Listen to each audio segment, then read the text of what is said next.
Akala ko tapos na ako maglinis ng isda, hindi pa pala. Oh my god. Ang dami. Tapos kahapon naglinis ako isang ganito.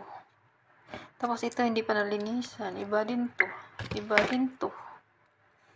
Tapos, isang kilo yata to. Lukos. Pang 5 months yata to na ano ah. And then,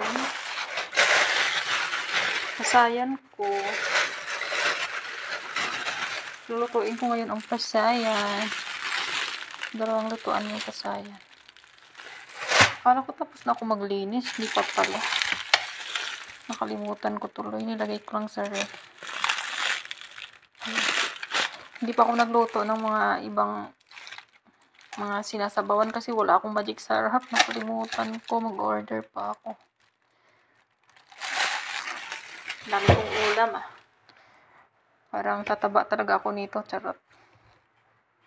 Lalaki oh. Ang lalaki nila.